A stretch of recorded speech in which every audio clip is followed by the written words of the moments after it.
Hello everyone. जैसा कि आप सभी जानते हैं क्लास 8th की बोर्ड एग्ज़ाम स्टार्ट हो चुकी है और सेकंड पेपर जो कि मैथमेटिक्स का है और एक भी दिन की गैप नहीं मिली है, तो बच्चों के लिए बहुत ही ज़्यादा टफ हो जाता है। लेकिन आज मैं आपको कुछ इंपॉर्टेंट ऑब्जेक्टिव बताने वाला हूँ जो आपकी बहुत ही ज़्यादा हेल्प करने वाले एग्ज़ाम में। तो हम सबसे पहले आप सभी को परीक्षा के लिए बेस्ट ऑफ लक। आप अच्छे से पढ़ें, पहली बोर्ड एग्ज़ाम है तो अच्छे से पेपर दें। चलिए अब हम स्टार्ट करते हैं। वीडियो थोड़ा सा लंबा हो जाएगा क्योंकि यहाँ पे बहुत सारे ऑब्जेक्टिव मैंने लिए हैं, तो आप एंड तक वीडियो को देखते रहिए। चलिए पहले ऑब्जेक्टिव से शुरुआत करते हैं। ये ऑब्जेक्टिव मेरे पास सारे हिंदी में हैं, लेकिन इंग्लिश मीडियम के बच्चे भी इसे देख सकते हैं क्योंकि मैं ट्रांसलेट इंग्लिश में भी करने वाला हूँ। तो फर्स्ट ऑब्जेक्टिव है -5/9 का योज्य प्रतिलोम, मतलब एडिटिव इन्वर्स कितना होगा।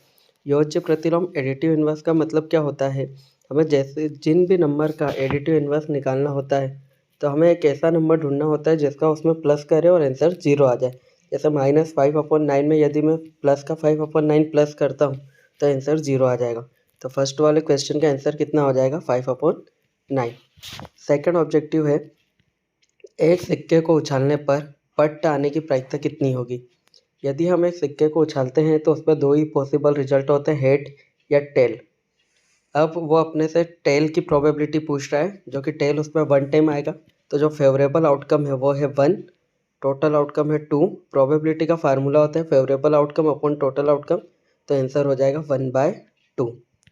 थर्ड ऑब्जेक्टिव है 1 2 3 4 के वर्ग का इकाइकांक, unit digit of 1 2 3 4 in squaring. तो हम 4 का जब 4 में मल्टीप्लाई करेंगे तो वो होता है 16। तो जो लास्ट वाला यूनिट है, जो इकाई का अंक है, वो हो जाएगा 6। ऑप्शन ए करेक्ट हो जाएगा यहाँ पे। कौन सी संख्या पूर्ण घन नहीं है, which is not a perfect cube.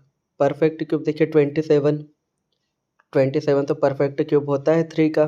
कभी हम 3 को 3 टाइम मल्टीप्लाई करेंगे तो 3 3 जा 9, 9 3 जा 27 हो जाएगा। 64 4 का हो जाएगा। 125 5 का हो जाएगा। बट 25 किसी का भी परफेक्ट क्यूब नहीं होगा, तो ऑप्शन डी करेक्ट हो जाएगा। फिफ्थ क्वेश्चन है a-a² का गुणनफल है प्रोडक्ट। आपने पढ़ा हुआ है जब भी बेस सेम होते हैं तो पावर ऐड हो जाती है। तो यहाँ पे देखिए a की पावर 1 2 3 उनको ऐड करते हैं तो a की पावर 6 आ जाएगा। a की पावर 6 आने के बाद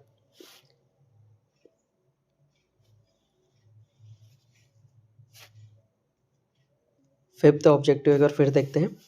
यहाँ पे a-a² और a³ का हमें प्रोडक्ट चाहिए।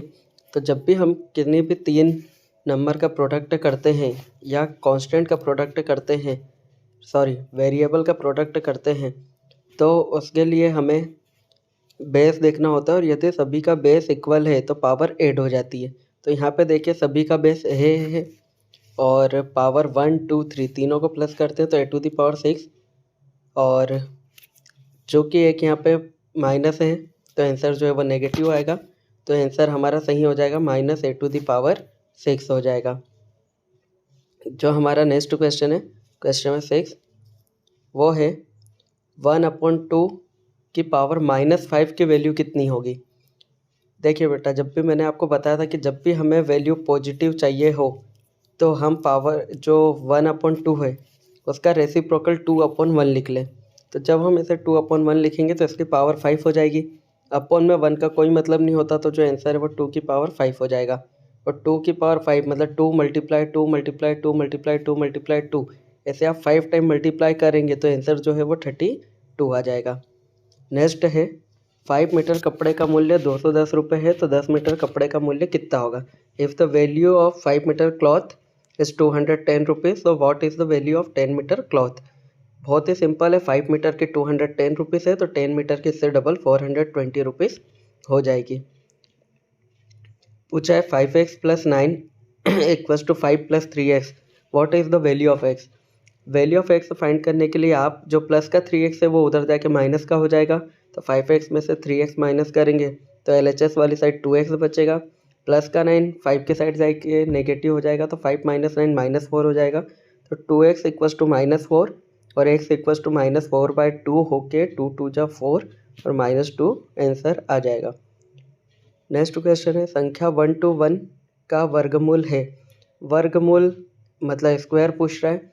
जब हम 11 का 11 में मल्टीप्लाई करेंगे तो 121 आएगा, तो 11 ही हमारा करेक्ट ऑप्शन हो जाएगा। नेक्स्ट क्वेश्चन है अ bag carry 4 red ball, 2 yellow ball and 1 red ball. What is the probability of getting a red ball. Sorry, question एक बार फिर पढ़ देता हूँ मैं। अ bag containing 4 red ball and 2 yellow ball, what is the probability of getting a red ball। तो देखिए बेटा, probability का फार्मूला मैंने अभी आपको बताया था। प्रोबेबिलिटी का फार्मूला क्या होता है, favourable outcome upon total number of outcome. तो यहाँ पर टोटल बॉल कितनी है 4 + 2 6 और रेड कितनी है 4, तो आंसर कितना हो जाएगा 4/6, जो कि 2 की टेबल से कट के हो जाएगा 2 × 2 = 4, 2 × 3 = 6 और 2/3 हो जाएगा। नेक्स्ट क्वेश्चन है एक पासे को फेंका जाता है तब 5 से बड़ी एक संख्या आने की प्रायिकता क्या होगी। If we throw a die what is the probability of getting number greater than 5। तो देखिए बेटा, पासे पे टोटल नंबर कितने होते हैं 6 और 5 से बड़े कितने होते हैं ओनली 1 जो कि है 6, तो प्रोबेबिलिटी हो जाएगी 1/6। नेक्स्ट ऑब्जेक्टिव है what is the square number unit number if we square 272। देखिए इसके लास्ट में 2 है तो बहुत ही आसान क्वेश्चन है। जब भी हम 2 का 2 में मल्टीप्लाई करेंगे तो 4 आ जाएगा, यूनिट वैल्यू 4 आ जाएगी। पूछ रहा है 1000 का क्यूब कितना होगा, क्यूब रूट कितना होगा। तो 1000 का क्यूब रूट जो है जब हम 10 का मल्टीप्लाई 3 टाइम करेंगे 10 × 10 × 10 तो 1000 आ जाएगा। ये भी बहुत आसान क्वेश्चन है। -4p और 7p³ का प्रोडक्ट कितना होगा। एक प्लस में एक माइनस में, तो ऑब्वियस सी बात है आंसर माइनस वाला ही आएगा। तो बाकी तीनों ऑप्शन तो वैसे ही हट गए हैं, इसलिए जो ऑप्शन सी है वो करेक्ट हो जाएगा। 15 वाला है 3/4 की वैल्यू कितनी होगी। मैंने अभी बताया है कि कभी -2 है, पावर को पॉजिटिव करने के लिए हम इसे 4/3 लिख लेंगे। तो 4² और 3², तो 4² हो गई है 16, 3² हो गई 9, तो 16/9 जो कि है डी वाला, जो कि करेक्ट आंसर है। 16 क्वेश्चन है if the length of each side of cube is 1 centimetre, so what is surface area of cube. Surface area of cube का फार्मूला क्या होता है बेटा, 6a² और a जो होती है साइड होती है, साइड 1 की है तो 1 का स्क्वायर 1 ही होगा, तो जो 6 है वही हमारा आंसर आ जाएगा। 17 क्या है 2y और 22xy का सार्वक गुणनखंड मतलब कॉमन फैक्टर। तो 2y और 22xy में देखो y दोनों के पास है, तो एक ही ऑप्शन है जिसमें y गिवन है जो कि है डी वाला, तो वो करेक्ट हो जाएगा। नेक्स्ट क्वेश्चन है बहुभुज के बाह्य कोणों का माप का योग होता है sum of the exterior angle. तो एक्सटीरियर एंगल का सम कितना हो जाएगा किसी भी पॉलीगॉन में, 360 डिग्री। 19 वाला है एक पासा फेंकने पर एक अभाज्य संख्या आने की प्रायिकता होगी। If we throw a die what is the probability of getting a prime number. तो टोटल नंबर कितने होते हैं 6, प्राइम नंबर कितने होते हैं 2, 3, 5 मतलब 3, 3/6 मीन 1/2। नेक्स्ट क्वेश्चन है 60 और 70 के बीच में परफेक्ट नंबर कौन सा होगा। जो परफेक्ट नंबर होगा वो 64 होगा, क्योंकि 64 8 का स्क्वायर होता है, 8 8 जा 64। बाकी कोई भी नंबर नहीं है, तो ऑप्शन ए करेक्ट है। 21 बहुत ही इंपॉर्टेंट क्वेश्चन है 1 to the power 0 + 2 to the power 0 + 3 to the power 0 की वैल्यू कितनी होगी। जब भी किसी नंबर की पावर 0 होती है तो उसका आंसर 1 होता है, तो ये 1 की पावर 0 में से 1, 2 की पावर 0 भी 1, 3 की पावर 0 भी 1, तो 1 + 1 + 1 आंसर हो जाएगा इसका 3। नेक्स्ट क्वेश्चन है 5p² और 5p² का प्रोडक्ट कितना होगा।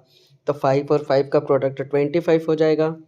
p की पावर 2 और p जो कि एक बार 2 है एक बार 1 है और पावर सेम होती है सॉरी, जब भी बेस सेम होता है तो पावर ऐड हो जाती है, तो पावर 2 और 1 कितना हो जाए p की पावर 3 जो कि है बी वाला ऑप्शन, जो कि करेक्ट है। 23 में हमारे से पूछा है 22y - 33z का प्रोडक्ट कितना होगा। मतलब वो हमारे से प्रोडक्ट नहीं पूछना चाह रहे, वो हमारे से पूछना चाह रहे हैं कि इनमें कॉमन फैक्टर क्या है, या हम इसको और भी सिंप्लीफाई तरीके से क्या लिख सकते हैं। तो देखिए दोनों 11 की टेबल में आते हैं, तो 11 कॉमन ले लीजिए, 11 के टेबल में 22 2 टाइम आता है तो यहाँ पे 2y बच जाएगा। 33 3 टाइम आता है तो 3z बच जाएगा। तो डी वाला ऑप्शन करेक्ट है। 24 वाला है 100 के वर्गमूलों में शून्यों की संख्या कितनी होगी।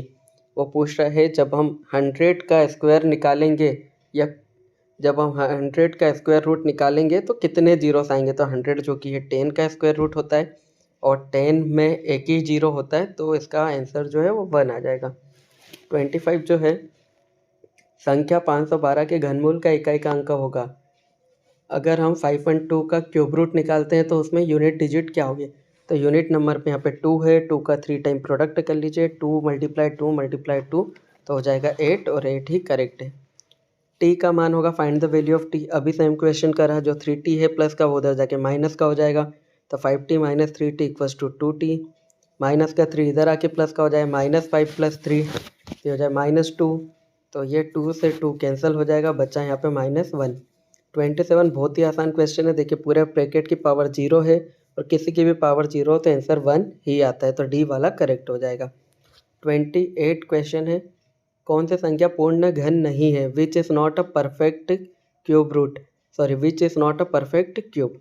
तो देखिए जो 128 वाला नंबर है वो किसी का परफेक्ट क्यूब नहीं है क्योंकि 216 हो जाएगा, 8 का 1000 भी हो जाएगा, 10 का 27 3 का 128 किसी का नहीं है।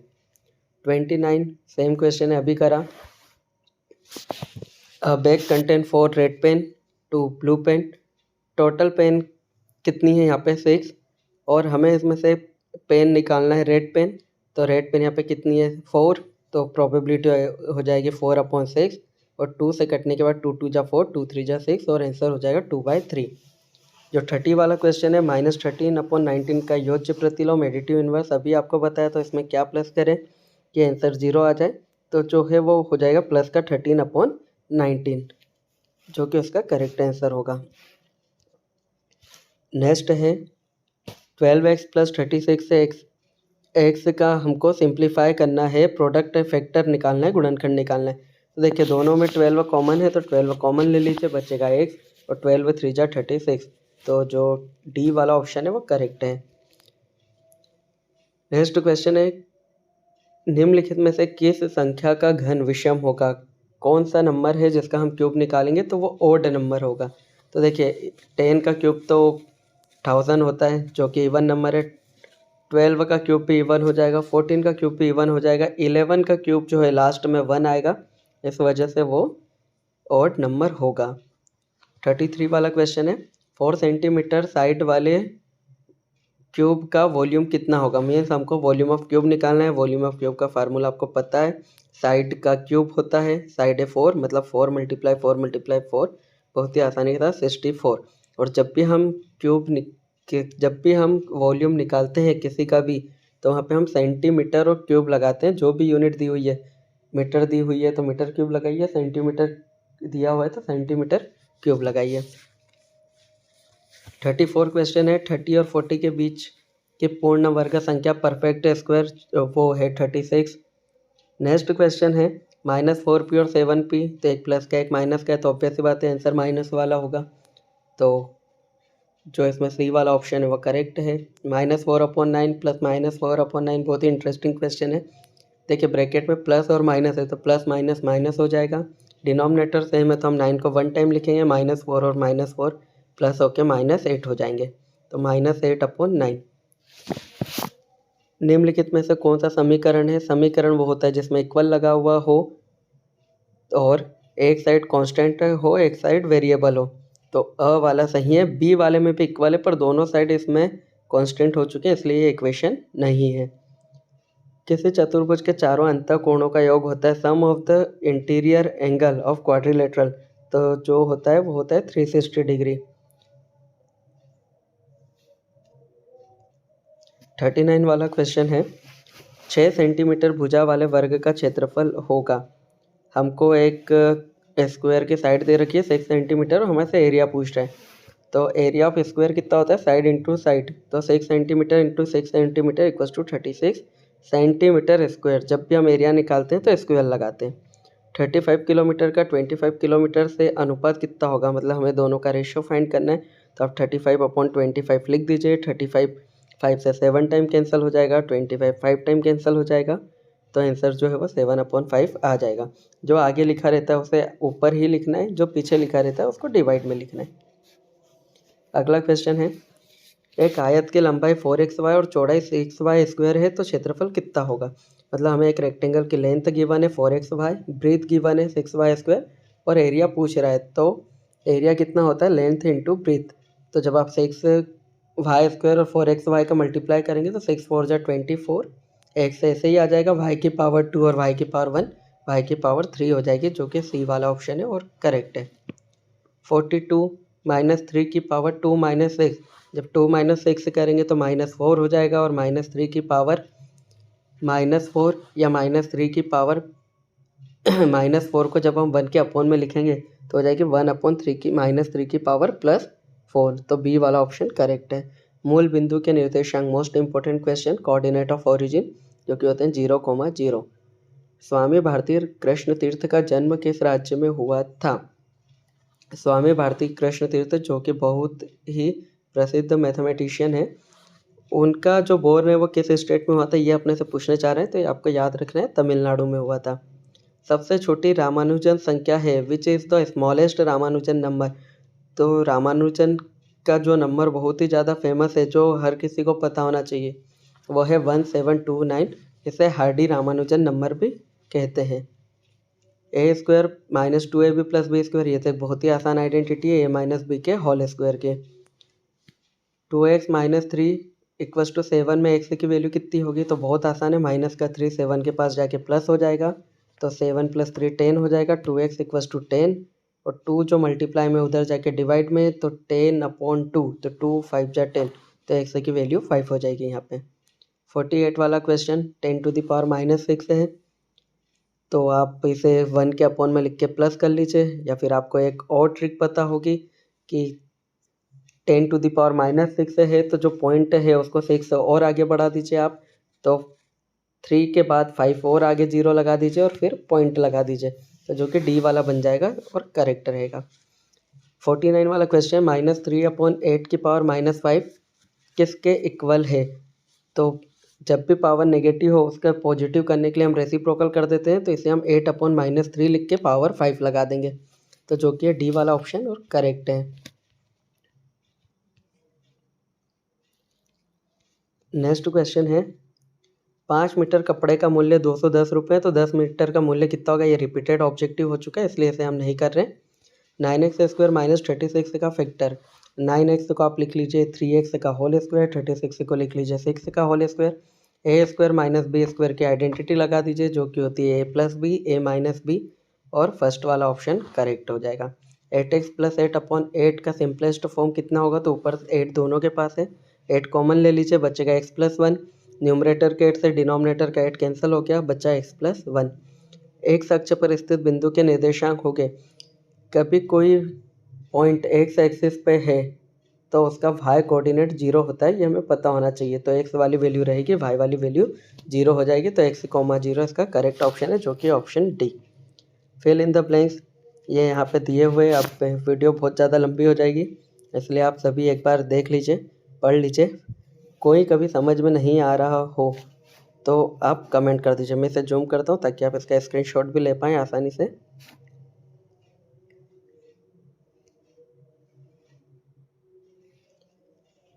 इसमें 10th वाला मैं बता देता हूँ, a⁴m × a⁴n, तो बेस सेम होते हैं तो पावर ऐड हो जाती है, पर यहाँ पे जो ऑब्जेक्टिव है यहाँ पे गलत लिखा हुआ है, क्योंकि यहाँ पे इसका जो आंसर है या तो वो गलत है या तो क्वेश्चन गलत है। इस टाइप का क्वेश्चन है तो आपको बेस सेम है तो पावर ऊपर m + n लिखना है, और कभी यहाँ b की पावर m होता तो हम a और b का मल्टीप्लाई कर देते और पावर को एक बार लिखते। तो आप इस क्वेश्चन को थोड़ा ध्यान से देख लीजिएगा। 23 वाला क्वेश्चन भी इम्पोर्टेंट, 10⁻0 की वैल्यू, तो किसी की भी वैल्यू 0 होने पर उसकी वैल्यू 1 हो जाती है। पावर 0 नहीं होना चाहिए, ये तो वैल्यू 1 हो जाती है। तो इसमें हर चैप्टर के इम्पोर्टेंट ऑब्जेक्टिव है, अब पढ़ते जाइए। पहला वाला, यदि किसी चतुर्भुज के विकर्ण परस्पर समकोणों पर समद्विभाजित करते हैं तो वह होगा। कभी किसी क्वाड्रिलेटरल के जो डायगोनल है वो एक दूसरे को राइट एंगल पर बाइसेक्ट कर रहे हैं तो वो रोम्बस होता है, समचतुर्भुज होता है। ए वाला ऑप्शन करेक्ट है। किसी चतुर्भुज के चारों अंतःकोणों का योग sum of interior angle of quadrilateral वो होता है 360 डिग्री। एक अष्टभुज की भुजाएं ऑक्टागोन में कितनी साइड होती है? तो 8 होती है, ऑब्वियस सी बात है। षटभुज में प्रत्येक अंतःकोण का योग होता है। षटभुज किसे कहते हैं? जिसमें 6 साइड होती है। और वह हमारे से पूछ रहा है कि षटभुज के अंतःकोणों का योग कितना होता। इसका जो है ऑप्शन नंबर सी 720 जो है वो रहेगा। आप इसे लर्न कर लीजिए। नेक्स्ट क्वेश्चन है, किसी बहुभुज के बाह्य कोणों का योग है। किसी भी पॉलीगॉन के एक्सटीरियर एंगल का सम होता है। इसमें ऑप्शन नहीं दिए हैं पर इसका आंसर 360 डिग्री होगा। नेक्स्ट है 23 के घन में इकाई का अंक है। कभी हम 23 का क्यूब निकालते हैं तो यूनिट डिजिट क्या होगी? तो देखिए लास्ट में 3 है, 3 का मल्टीप्लाई 3 टाइम कर दीजिए तो 3 3 जा 9, 9 3 जा 27, 7 करेक्ट हो जाएगा। ऐसे ही यहाँ पे जो सेकंड क्वेश्चन है, निम्नलिखित में से कौन सी संख्या पूर्ण घन है? Which number is perfect cube? तो 216 जो कि होता है 8 का। ऐसे ही नेक्स्ट क्वेश्चन है, निम्नलिखित में से किसका इकाई का अंक 9 है? हमें बताना है कि किसका इकाई का अंक 9 आएगा। खैर यहाँ पे क्वेश्चन में फिर गलती है क्योंकि यहाँ क्वेश्चन कंप्लीट नहीं है। क्वेश्चन ऐसा होना था किसके स्क्वायर का इकाई का अंक 9 होगा, तो वो फिर बी वाला ऑप्शन करेक्ट होता। अभी यहाँ क्वेश्चन गलत है। क्वेश्चन नंबर 4, 100 के घन में शून्य की संख्या है। यदि हम 100 का क्यूब निकालते हैं तो उसमें नंबर ऑफ जीरोस कितने होंगे? तो आपको ये पता है कि 100 का क्यूब कितना होता है। ज़रा 100 मल्टीप्लाई 100 मल्टीप्लाई 100 तो कितने हो जाएंगे? उसमें 6 जीरो हो जाएंगे। 1000 का क्यूब पूछ रहा है और 1000 का क्यूब आप सभी को पता है क्या होता है? 10, क्योंकि 10 को 3 टाइम मल्टीप्लाई करेंगे तब जाके 1000 आएगा।